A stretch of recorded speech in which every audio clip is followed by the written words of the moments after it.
حبايبي عاملين ايه؟ اخباركم؟ يا رب تكونوا بخير جميعا ان شاء الله. طبعا احنا النهارده هنعمل لكم الفيديو ده خصيصا للاعشاب. الاعشاب دي ناس بتاخد الاعشاب دي ما بتعرفش ايه الفايده بتاعتها. اولا فايدتها قويه جدا جدا، وانتوا عارفين ان دايما في الشتاء بنبقى محتاجين احيانا كده على طول الاعشاب دي ما تتقطعش من البيت. اول حاجه عايزه اتكلم فيها الكركم. يعني حد يقول لي يعني ايه شاي الكركم؟ شاي الكركم ده يعني حلو جدا جدا، خصيصا في مفاصل العظم بتاعتنا. طبعا معظم المصريين المفاصل عندها التهابات، عندها مش عارفه ايه، فالكركم ده مهم جدا جدا انك انت تستعمليه. عايزه اقول تاني كمان شاي الزعتر. برضه طول الشتاء انت بيبقى عندك الحلق تعبك شويه، صدرك عايز يستبك شويه، فده بيبقى كويس جدا انك انت تشربيه وتستفادي منه كمان. احنا مش بنقول كل الاعشاب، طبعا حضرتك بتحتاج ساعات ما يبقاش عندك ليمون في البيت، ساعات ما يبقاش عندك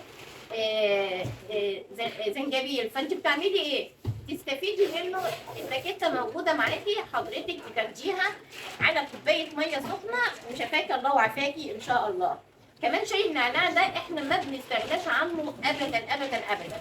لو ما عندكيش شاي فانت هتستغلي شاي النعناع.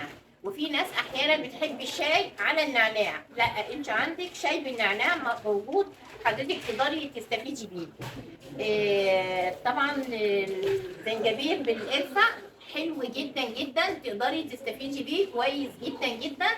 والاعشاب دي برضه زي ما بقول لك حضرتك ما تقدريش تستغني عنها، دي لازم تكون موجوده في فصول الشتاء، لان احيانا كتير اللي صدرها وجعها، اللي بيكح، اللي عيلك، فالحاجات دي بتفيدك كويس جدا.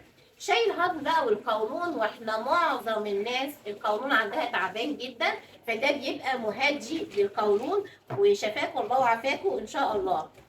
كمان الشاي الاخضر.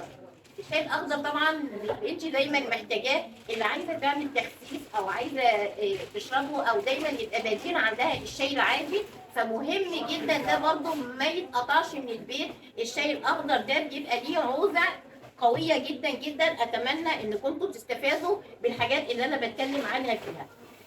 طبعا زي ما انتم عارفين برضو الكحة والتهابات الزور، الشاي ده بيبقى عامل حالة من التنظيف في الحلق بتاع الزور، وبيضيع من حضرتك الالتهابات. كمان بقى مش عايزين ننسى شاي الكمون.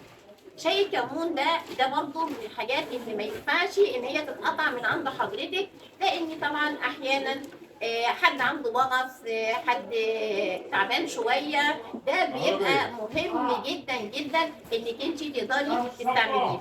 اتمنى ان تكون الرساله بتاعتي وصلت لحضراتكم، لان فصول الشتاء بتبقى مهمه جدا انك انت تقدري تستعملي كل الاعشاب دي، ما تتقطعش من البيت عشان تقدري تستفادي منها.